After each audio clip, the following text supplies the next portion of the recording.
Hello viewers, if the transport network has abundant capacity, then we don't have an issue in maintaining the SLA with the customer. When the network was in TDM, dedicated resources were reserved between the transmitter and receiver. This solves most of the issues related to congestions. But once the packet networking has started and triple play services was introduced, such as voice, video, gaming, video on demand, streaming, and so on, we started experiencing the congestion in the network. In order to effectively utilize the transport resources, we need to prioritize certain traffic. So how to do all these things? The answer is quality of service, QoS. Let's see how QoS works and what all the different models are there in the QoS. Okay, first one, what is the objective of quality of service? We need to maintain, every network should maintain four of these things or at least two of these things. It depends upon the operator. What are all the four things? Throughput, delay, jitter, and the packet loss. Now, throughput is the rate at which the information was transmitted in the link. Remember, different applications have different throughput. So we need to handle all these things. And also, please remember there is a difference between throughput and the bandwidth. Bandwidth is related to the total capacity. And second one is the delay. Delay is the total time taken for a packet to travel from the transmitting end and to the receiving end. Delay is depends upon the node, and the node which is located in a particular place in the network. So the delay was caused by three things. One is node processing and the packet processing by the node, and the second one is the queuing, and the third one is the slow transmission rate, like a multi-path propagation leads to more delay in the networking. And the third one is called as the jitter. It's also called as the delay variations. It means the delay between all the packets is not constant. Each packet takes its own time to travel to the destinations. So delay can be easily handled in the network, but delay variation can't be handled easily in the network. It requires a lot of efforts to solve it. And then delay variation or jitter is mainly caused by electromagnetic interference or simply multipath interference. So this is also called as the displacement of the signal. Displacement of the signal means change in phase, change in amplitude, and change in the pulse width. That is called as the jitter. Okay, then finally packet loss, decrease in transmitted signal, and the congestion in the transmission network, it leads to packet loss. And there is one more factor which causes the packet loss is the errors in the transmission path. Packet, if you have more packet loss in the network, then it will affect the throughput of the network.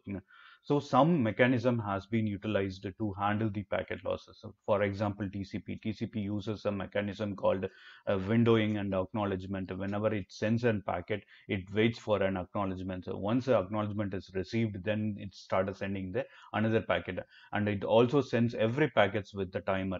Whenever the timer expires and the packet was not reached to the destination, it started resending the packets. So this required a lot of signaling in the network. Okay, and what is QoS? QoS is nothing but a method which consists of a bunch of tools.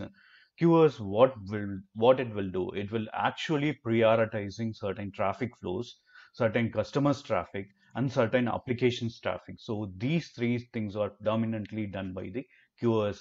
Remember, it's a bunch of tools. It requires a lot of protocols, switches, algorithms to complete the process. Okay, what are all the models which are followed in the QoS? There are four different models. Integrated services, which is also called as IntServe, and the second one is per hop QoS processing, and then IP precedence, and finally differentiated services, which is also called as DiffServe. Okay, let's start with integrated services. In integrated services, what it is happening before the actual traffic started flowing, we record the signaling takes place between the transmitter and the receivers. So what are all the required resources to carry the traffic was reserved prior to the actual data traffic starts. Okay, it requires a particular amount of signaling between the transmitter and receiver nodes. Once the resources is available in the network, then only the actual transmission will take place. If we don't have the resources, then the transmission will not be taken place. Uh, Okay, what is the problem in the integrated services? The scalability and the complexity, which is the major problem in the integrated services. Okay, each application records its own method of reservations, and then the actual transmission is taking place. For example, in the figure we have seen audio requires a separate signaling method, video requires separate signaling, and the gaming also requires a separate signaling. And finally, in the network between transmitter and receiver, there are a lot of nodes are there. All the nodes have to reserve these signaling or reserve these resources in order to come in order to take the packet from one end to the another end. Okay, adding services is a it's very tedious efforts. We have to reserve the resources in each and every node, and the refreshing of resources is often taken place. This requires a tremendous amount of signaling is traveled between the transmitter and receiver, so it's not scalable, and it is very complex. Okay, and the next method is the QoS model is per hop QoS processing. In that each router or each node between the transmitter and receiver takes its own decision to route the packets. Okay, so how it will do it? It's based on the destination IP address and source IP address, source and destination port numbers, and the protocol that is being carried. Based on these information, the router will take the decision to either to route the packet or drop the packet or reclassify the packet and send it to the another node. Okay. And the third method is IP precedence. If you look at the IP header, there is a field called the type of service, which is having 8 bits long. So out of this 8 bits, we have taken 3 bits. So there will be a combination of 2 power 3 equal to 8 different kind of services can be taken over in the IP precedence models. So all the different application services, customers traffic will be mapped into 8 different kind of services because we have only 8 bits are there. So eight combinations are there. So what is missing is granularity. If we have more services in future, a lot of new services will be introduced.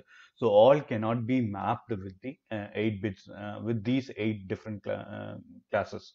Okay, so out of this 8 different classes, first two is reserved for controlling and signaling, and the remaining six are used to map the different type of applications or traffic.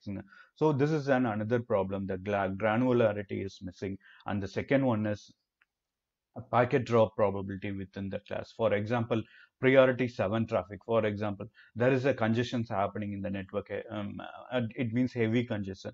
So we need to drop some certain packets in the in the priority 7 type of traffic. So which packets to drop? So here comes the problem. So if what are all the packet drop probability in within a class? It's a major issue in the IP precedence. And finally, differentiator services. What is missing? The granularity is missing in the IP precedence. So that is solved in the differentiator services. So in the type of service, we have discussed 8 bits are there. So initially for IP precedence, we have taken 3 bits, but in differentiator service, we have taken all the 6 bits. So 64 different type of class of services are available for differentiator services, that is called as diff serve. Okay, the remaining 2 bits are reserved for ECN, explicit congestion notification. So we will see that in the later part of the PPT. So all the different services, applications, and customers traffic are mapped into 64 different class of services. This is called as classification and marking. Okay, so whenever a traffic is coming into the network, it has to go through a process of classification, marking, and policing. And then whenever a traffic is going out of the particular network, then it has to do the remaining three things, that is queuing, scheduling, and congestion avoidance. These things we will see in the next part of this video. So what is happening in the differentiated services world. Okay, mainly it works on the DSCP values and per hop behavior. So DSCP values is nothing but the 64 bits class of services. It's mainly worked on the DSCP values, and then it works on the per hop behavior. Per hop behavior, we will see that in the second part of the video. So thank you, viewers. Please do visit the second part of this video also. Thanks for your time. Have a good day.